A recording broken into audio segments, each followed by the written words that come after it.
Hello, thank you for stopping by. I'm going to read this story called The Tooth Fairy. Once upon a time, there was a clever little pig named Peppa. She was very proud of her teeth. Grunt, grunt. Peppa and her brother George knew how to take care of their teeth. They brushed them every morning and every evening. Brush, brush. Peppa and George loved playing dentist. Peppa would pretend to be the dentist and George would be her assistant. George's toy dinosaur was the patient. "What lovely clean teeth you have, Mr. Dinosaur." Peppa smiled. "Grrr," said George. One day after playing their dentist game, Peppa and George were eating their dinner. Suddenly, something fell on Peppa's plate. Clatter, clatter. It made Peppa jump. "What's that?" she asked. "Ho, ho, it's a tooth," Daddy Pig laughed. "But where is it from?" asked Peppa. "Why don't you look in the mirror?" said Mommy Pig. Peppa looked. She had a big gap in her teeth. "Oh no," Peppa cried. "Do we need to go see Dr. Elephant?" "Ho, ho, ho, no," said Mommy Pig. "It's just a baby tooth. It's meant to fall out." "A baby tooth? What's that?" asked Peppa. "A baby tooth is a tooth that falls out when you're young," explained Mommy Pig. "A new one will grow in its place." "What should I do with my baby tooth?" asked Peppa. "If you place it under your pillow, the Tooth Fairy will come. She will take your tooth and leave you a shiny new coin," says Mommy Pig. That evening, while Peppa watched television with her family, she kept thinking about the Tooth Fairy. "When I grow up, I want to be a Tooth Fairy," said Peppa. Daddy Pig chuckled. "What about you, George?" asked Daddy. George pointed at his dinosaur. "Dinosaur," he growled. "Hee hee hee."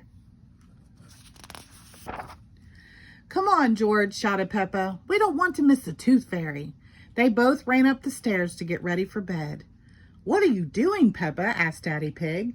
Peppa was carefully brushing her baby tooth. "I want it to be nice and clean for the Tooth Fairy," said Peppa.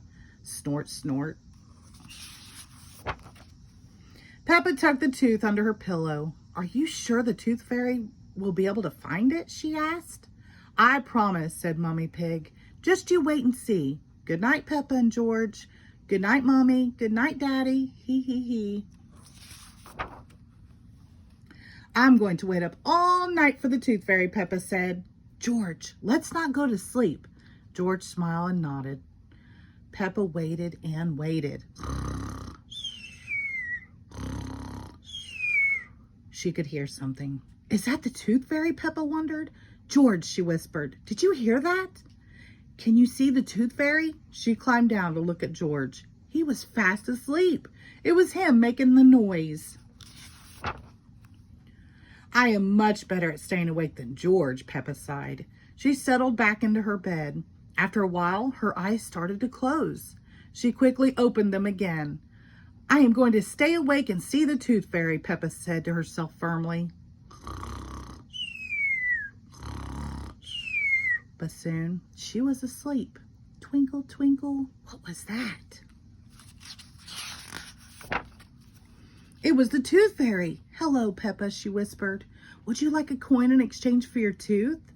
The Tooth Fairy gently took Peppa's tooth out from under the pillow and put a shiny coin in its place.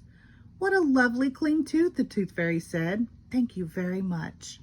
Flutter, flutter, flutter.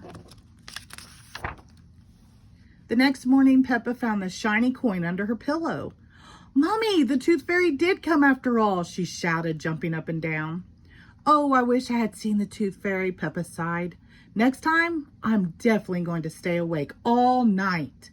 Snort, hee hee. The end. Thank you.